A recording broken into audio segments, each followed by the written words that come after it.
conversation. Colleen, what to consider for your new place? We're talking downsizing today. Yeah, so what we talked about it earlier.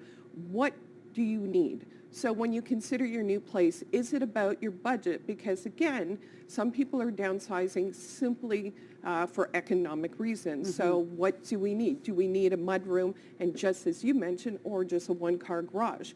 Reduce our costs, right? Or is it, and I talk to a lot of my clients where it's like, I do not want any maintenance. So are we looking at a condo where I don't have to deal with the roof, the windows, the yard, nothing, There's right? so much to think about.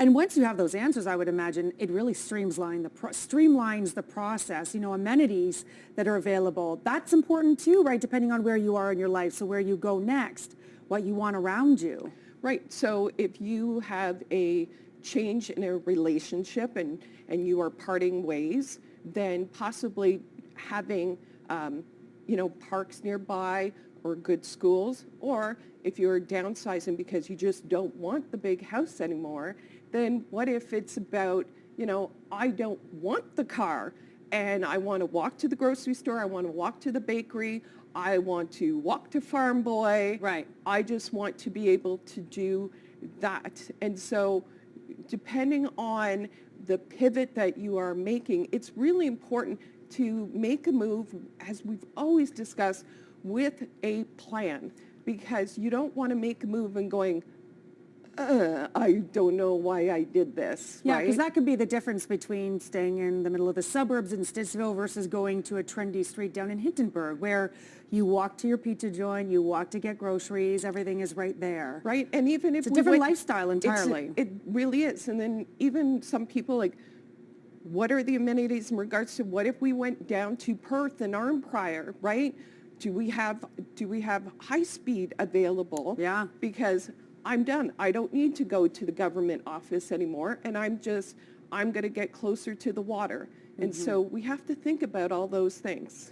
What are my home office needs? Yeah, like you just touched on, for anyone who is still working and working from home. Yes. So as I mentioned, a lot of people are leaving like the core of Ottawa and just saying, I want some space. I am downsizing because my home here, I want smaller and I just want yard, and or I am leaving a relationship, or just I don't need 5,000 square feet.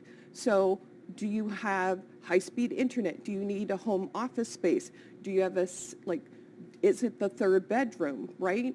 And you just use that. Or is it even something is using a lower level space because you don't have children in the house? Do you find a lot of people are doing that now when they're shopping for a home? They're still, out of the pandemic, still looking for an office space? Absolutely. Yeah. And what I'm finding, as we talked about before, is the fact that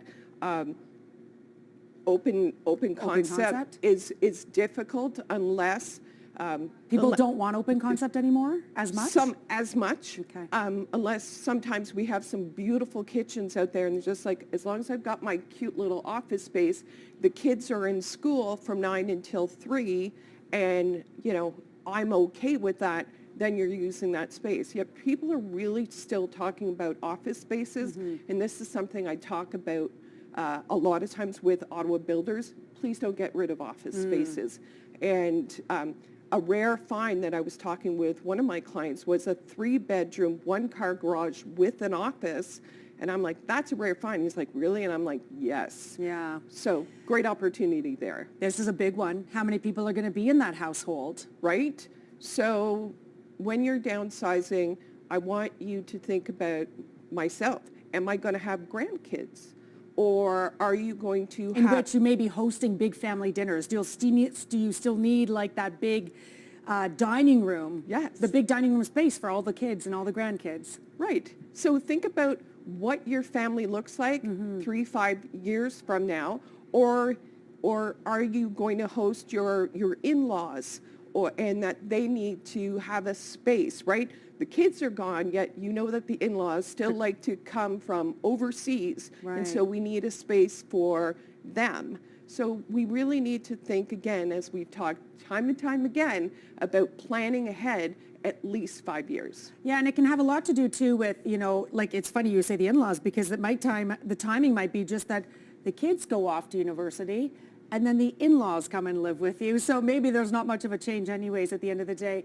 Personal space is another one. We're short on time, so let's get through this one though. How much personal space do we need? Well, it's a matter of you need to know what kind of personal space you need, because some people, my husband's my best friend, and then there are other people who's like, my husband's my best friend, yet he needs his man cave, right? Or he needs a den to watch, the Red Blacks, right?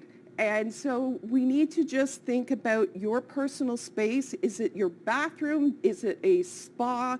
Is it your primary? We just need to really think about what you want out of life, because again, we talked about this is an emotional move, yet it could be a fabulous move both financially and mentally. All right, Colleen, thank you so much. Lots of great things to chat on about today.